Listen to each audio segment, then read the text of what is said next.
Alright guys, welcome to part 2 on the Skywing 60-inch Yak 54 build. Today we are actually going to be starting the build, and we're going to go ahead and start off with the control horns. So these control horns are pretty cool in a way where they are labeled for you, where they, you know, 2 for the wing here, or M, but W in this case, however you look at it, and then there's the elevator, obviously the E, and the R for the rudder. So they will go correspondingly in their control surfaces that they are labeled. Now I did stack these up side by side, and they are actually all the same, so it really probably doesn't matter, but we better go ahead and follow the legends on the control horns. Now, there are 2 main adhesives that people like to use for these things, and the first one is CA, or medium CA, which I have done before, and it does work, so it's not going to let you down or anything. I've used it with good success, and my control horns have not come out using medium CA. However, I am going to choose epoxy for this application, and the only reason is because of these cutouts, or the letter cutouts that correspond which control surface these go in. I think epoxy has a better shot of going in these letter cutouts and giving us a better bond than CA will, so that is why I'm going to choose epoxy for my application of these control horns. Now, it does not matter which adhesive you use if you don't take this or a file or whatever you have and scuff these guys up. Now I'm going to have to do this one-handed, so it's going to kind of suck. But where the shank is going to be installed into the control surface, we want to scuff this guy up and get it really scratched up so glue has a better bond. Then after the fact that you do that, take it and with the cloth, or a paper towel in this case, with some rubbing alcohol is what I use, but you can use probably any alcohol you have, but something to clean the dust off. But as you can see, we want to go ahead and scuff these up really good so we have a nice proper bond with the epoxy. So that being said, let's go ahead and scuff up these control horns and get them ready for gluing inside our control surfaces.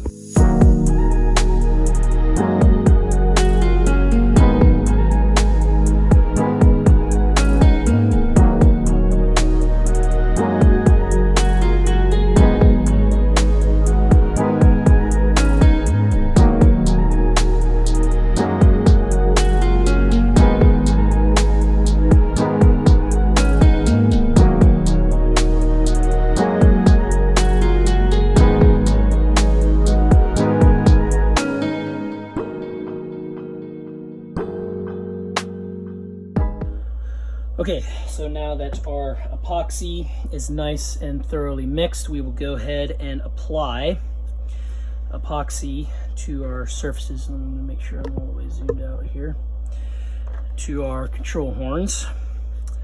And here's the way I like to do it. Like I said, I just like using the barbecue skewer, but I will go ahead and get this all on the control horn nice, and make sure we get a nice thick fillet, just a nice coating of epoxy on the actual control horn. Then I go ahead and put that somewhere, and I like to have a nice like foam. This is just foam, Dollar Tree foam board, and that works really good for keeping things unepoxied. We will then go ahead and get some epoxy on the tip of the skewer and let it drop into the control horn slot. And like I'm doing here, I'm just demonstrating the wing right now. And make sure we get a nice generous amount in there. Me personally, we will go ahead and really wet up a paper towel full of alcohol here and get it on the wing. But that's okay. This stuff dries up easily, so, and don't get dirty. Don't use dirty towels. But anyway, let's go ahead and slide in the control horns into the slot here. Watch this here maybe, and you will see the amount of excess epoxy that will fill it out of this, and make sure she seats in all the way, which this one is.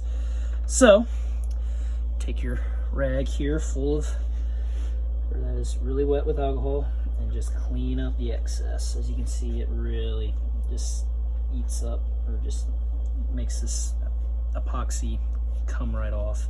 We will go ahead and install the rest of the control horns onto the other control surfaces, and we will report back to the next step. All right, now that all our control horns are epoxied and really nice and secure, and they are cleaned with alcohol, you can see there's no residue whatsoever, we are good to go on to the next step. And the next step I like to do with these type of airplanes is go ahead and install my servos. I like to get this out of the way just because, you know, there's 4 of them, and once I get all 4 of them installed, I don't really have to worry about them again. But what I did is I unscrewed, there's 2 wood screws holding in this aileron servo quick connect that they have on this thing, and here you can see that is where it is recessed in. And I'm realizing that when I put this in its respective slot, that this cable is more than long enough to reach this extension. So what I'm going to try, and you know what, let's try it right now, is removing this extension that Skywing provides. I can get it out with one hand. There we go. Let's see if I can pull this out. There we go. And this is what Skywing's extension looked like. As you can see, it's so short already that I don't really know why it's in there. But we can probably remove right aileron here. And it has the positive and negative signs already on it, so we can correspond with that. Push it in. And yeah, that's going to work no problem. It's got a nice tight fit, and then this will go on the back, preventing it from coming out. So that is what I'm going to do, is I'm going to remove remove the stock extensions here and just use my stock aileron cable because it's long enough. But anyway, that's kind of what I wanted to show. And then obviously what we're going to do is cut this legend out because it's just in the way of showing how things are supposed to go. As you see, the servo arm is supposed to go that way with the servo spline facing this way as indicated by the legend. So we will go ahead and cut that out, and we will go ahead and install a servo and get this all wired properly, and we will move on to the next.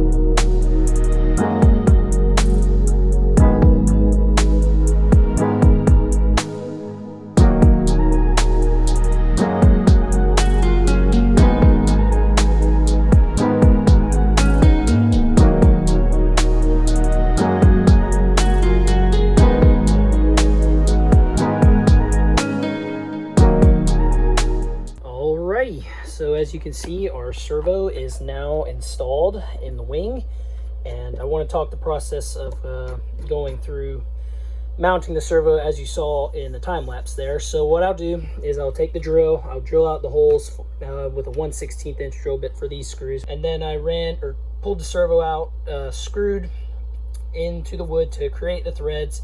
I then, which is a very, very important step for any 3D plane like this, and that is you take a drop of thin CA and you drop it into the threads that you created in the wood just to harden them and make sure they won't strip out on you, and it will make it last a lot longer. So after doing that, I went ahead and put the servo back in and then screwed the screws in, and as you can see, it is nice, and now it is nice and secure. So that is kind of the process I use for installing the servos. As you can see, they fit in great. They look awesome. I also put in the aileron quick connect here, and that went in flawlessly. I just screwed it back on, and it is good to go. So with that being said, we are going to go ahead and install the rest of the servos into the other wing, and we will go ahead and mount the servos into the fuse, and we will report back. Alrighty, so now that our servos are all installed in their appropriate places, we got 2 in the wings and 2 in the fuse, and their splines are facing the right direction, blah blah blah.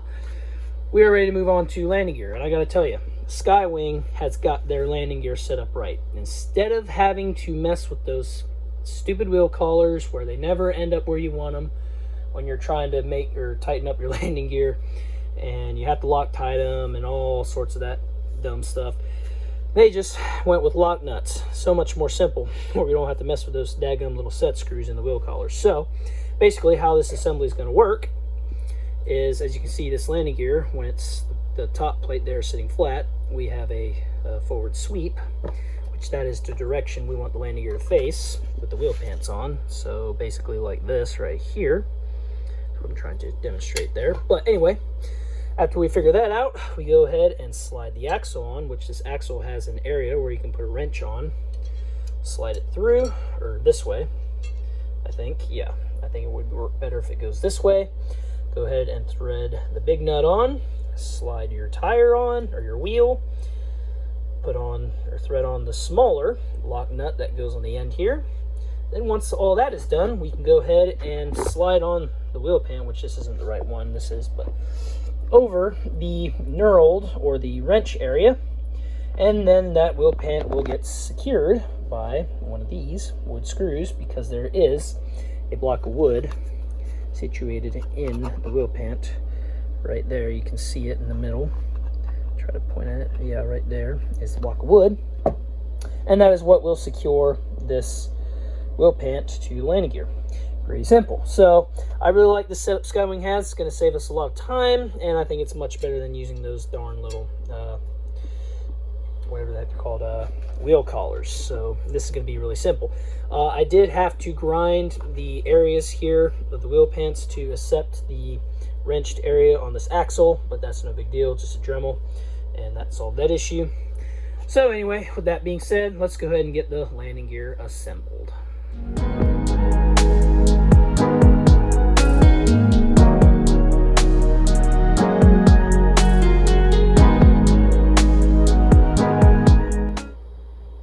Alrighty, so in putting the landing gear together, especially the wheel pants side of things, I do realize why, or one problem not having wheel collars is, and that is you can't really clamp down on the wheel pant and fine tune them that easily to where they are the same proportionally, you know, like this. How do I say it? The way they face, or the angle they're sitting at, to make sure the same is going to be a little bit more difficult to achieve, but this is what I've come up with. So I went ahead and when I put the wheels on, I bolted the landing gear onto the actual airplane with just the two screws that are in the landing gear area. I then have this thing propped to as close as I can to level flight, as you can see here. And what I'm going to try doing is using some contact cement or very little drops of foam tack glue on the wheel pants. And then while that's drying, get this set properly. And then once I'm happy with it, press the wheel pant against the actual landing gear here, just like so. Like it's going to have a bunch of gaps right there, but once I'm happy with the alignment, press it on, wait for it to adhere. Then mark where the hole is in that main landing gear. Let's see if I can shoot this.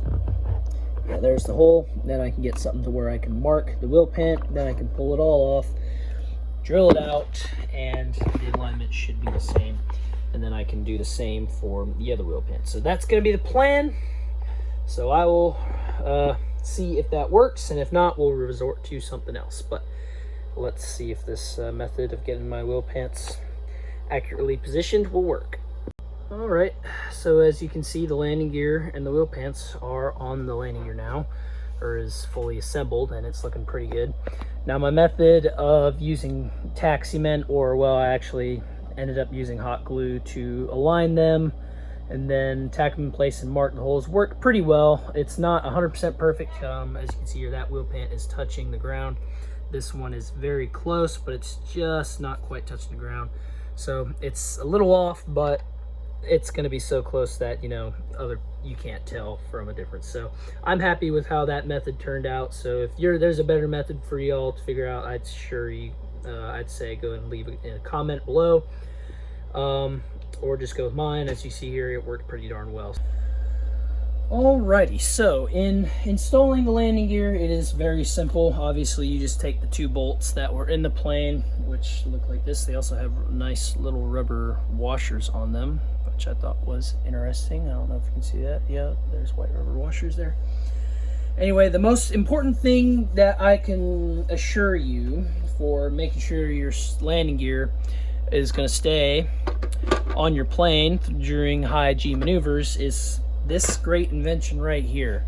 This stuff is awesome. We live by it, us 3D pilots. It's called Loctite. It's the medium strength thread locker, and it assures that our landing gear won't go anywhere when we fly this thing. So anyway, here are the landing gear bolts, and all you got to do is dribble some on here, just like that, and this landing gear is ready to be bolted on.